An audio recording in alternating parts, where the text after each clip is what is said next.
All right, dudes, what up?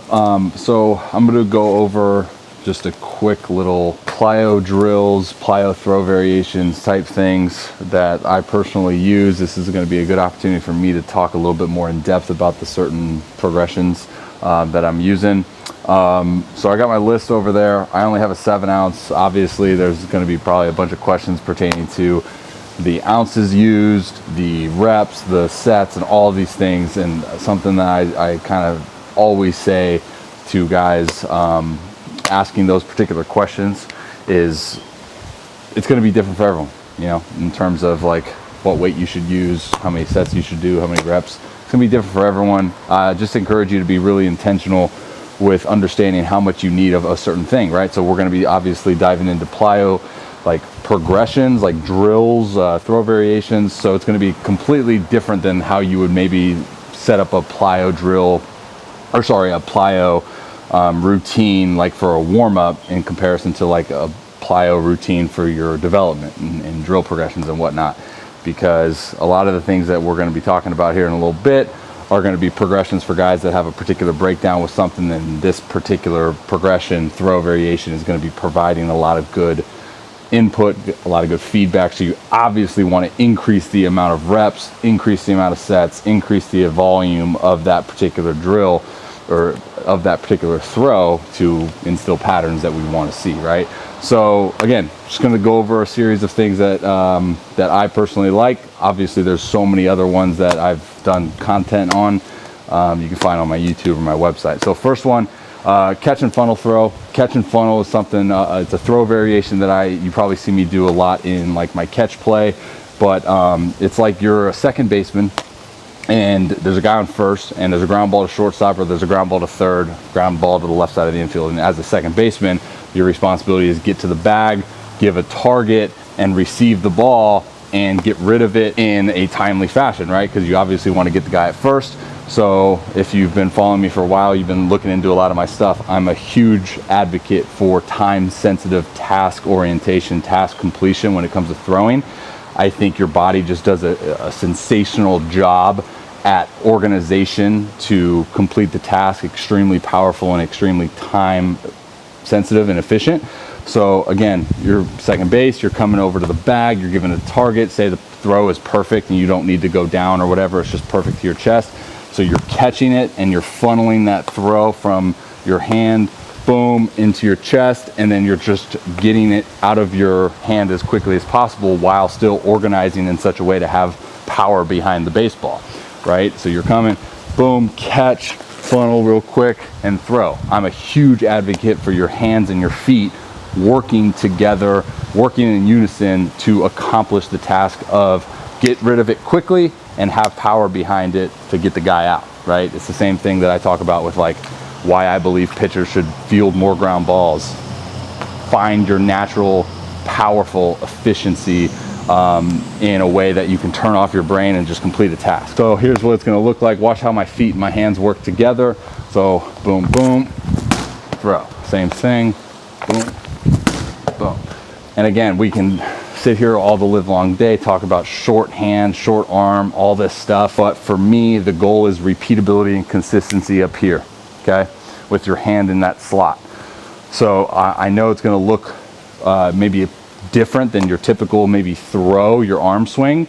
But for me, I wanna take away as much space maybe back here with my hand to get into that slot on a consistent and repeatable fashion. Now I believe that the hands are going to initiate, you know, the tempo and the timing of which it's going to get here, and the rest of your body will follow suit. All right, and it'll match that. Now, for me personally, I'm going to be a little bit better at a progression like this because of the way that I throw and obviously the incorporate the amount of times I've done a particular progression like this, right? All right, so that's going to be a catch and funnel. Like I said, you could do this in catch play too, right? So like if your partner's over there and you just have your ball or whatever, and you just want to go like, all right, I'm going to take a step with my right, boom, boom, throw. You can do a foot rhythm, boom, boom. You can get creative. Like that's the whole point of like what I kind of teach is creativity. But just make sure you're doing things that you need to be doing. Second one, feet rhythm. I just kind of referred to it a little bit ago. I believe feet and hands work together.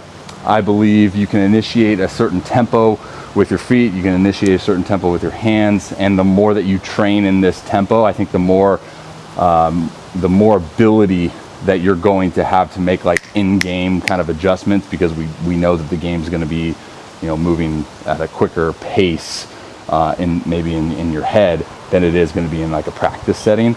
So my encouragement to a lot of guys is train in a higher tempo, right? So feet rhythm, for me, another throw variation. It could be done in drill progressions, catch play, or you can just do it in your development work, right? So feet rhythm, just get the feet going and then go into a regular throw, right? So feet are going into a throw.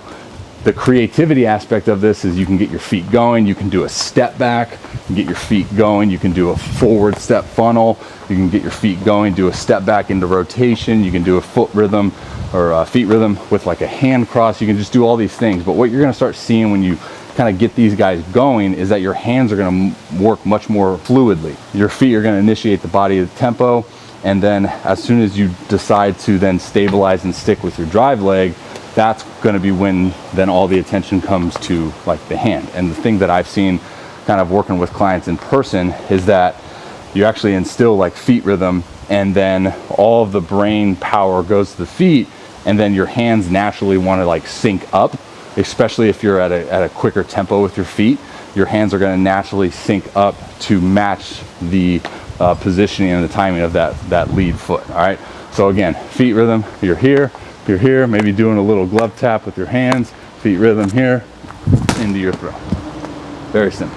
3, drive leg exploration. I've done a ton of stuff on this, but I am a huge advocate for just exploring certain sensations and certain movements.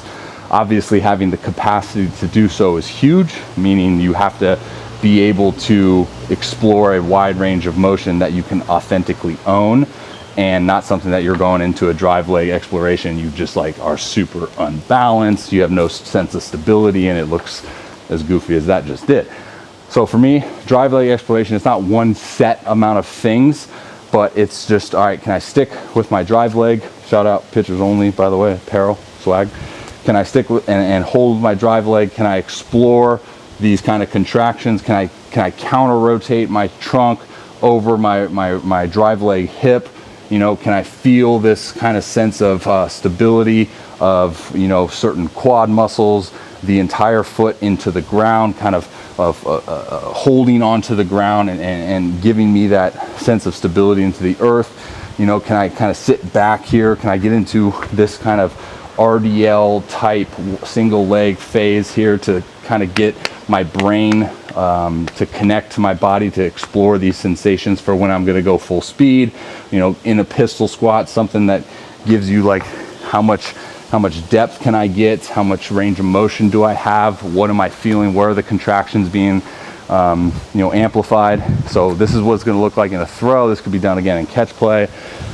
So drive leg exploration, I'm just kind of here, whatever, I'm getting down deep into it, I'm getting up, I'm going sinking, all right, I'm kind of counter rotating over this drive leg here, back again, and now I'm going to take my lead leg and serve as kind of a counterbalance here. Now get into it there. Now boom, that's kind of a sensation that me personally love to feel. I feel this contraction here, I feel my whole foot into the ground, and now I can go boom into my throw.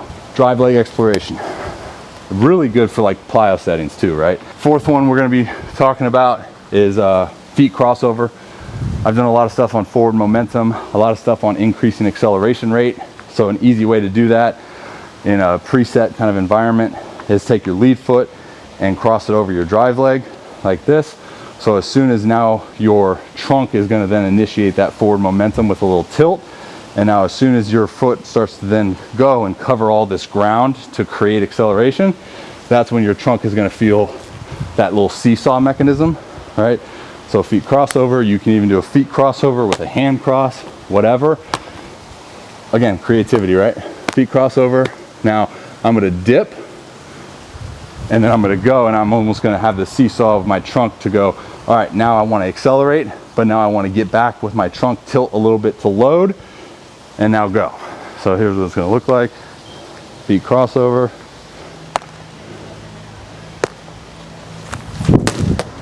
And again, training in tempo, over amplifying certain things can be extremely beneficial too. Lastly, step backs. Step back is one of the more popular like drill progression. You guys see it all the time. Just stepping back and then going into your throw. You can even do a hop back stick into a drive leg exploration. You can do a step back into hip rotation to work on segmentation. A lot of different step back variations you can do. You can do the, like I said earlier, feet rhythm, step back, feet rhythm, step back into hip rotation. Biggest thing for me is, what are you personally trying to get out of a step back? Okay. Are you trying to create sensory input? Are you trying to create feedback of your foot getting into the ground? Are you trying to create feedback of your foot, your heel sticking into the ground? Are you trying to get feedback of like your hip corkscrewing to load? What is it personally that you're trying to get feedback for? Because there's so many different variables there, right? You're not just going to do a step back to do a step back. If you're somebody that struggles with timing of hip rotation, like I said, you can do a step back into hip rotation with your toe being pointed this way while your trunk stays neutral. There's a lot of different ways. Feet rhythm, step back, whatever. So say you're doing a step back variation to feel the ground, right? To feel like a sense of drive leg stability, foot ankle stability into the ground, have this external sense of stability where you slam it down, okay? So what I'm gonna do personally is, as I step back, I'm gonna over amplify that, like kind of that jarring, that stability piece to it. And then what I'm gonna do from there is I'm gonna make sure that my lead leg still gets somewhat back with me. And there's not a whole lot of space here, because what's gonna happen if I do this and my lead leg stays there, it's gonna still end up pulling my drive leg. And that's a motor pattern that I don't want, all right? I want my drive to be from my drive leg. So if I'm gonna do a step back, I'm gonna go step back, and I'm gonna take my lead leg and I'm gonna kind of get it back with my drive leg, boom, here. And now I can drive with my drive leg. So I incorporate the sense of stability with my drive leg, that stick, right? Boom, and now my lead leg can be neutral. You can even kind of get fancy with a lead leg kind of quarter turn like this, so you kind of counter rotate your pelvis. If I'm gonna do a step back into hip rotation for segmentation pieces, then what I'm gonna try to do is I'm just gonna try to feel I'm into that position of which I want my hips, my pelvis, as I anchor down. So you're looking at like kind of a 45. And in order to do that effectively, obviously it's gonna feel different, but in order to do that, my lead leg still needs to come back a little bit, right? And the goal is not to get super aggressive with like your trunk counter rotation, because if you do, then this is gonna wanna just go, right? So there's a sense of capacity and ownership of segmentation pieces, but if I'm stepping back, I want my shoulders kind of neutral. So I'll do two variations of that in this throw. So say I'm just gonna do a step back to feel a sense of drive leg stability, contraction of the drive leg, allow the drive leg to be a motor. That's what it's gonna look like. So I'm here, boom. Now if I do a step back into hip rotation, that's what it's gonna look like here. Okay, so pretty simple, but yet you can see that there's a lot of different avenues that you can potentially explore, and you gotta be kind of precise with what avenue you're trying to get out of this particular throw progression. So hopefully that helps. But those are 5 simple but yet extremely effective progression throw variations.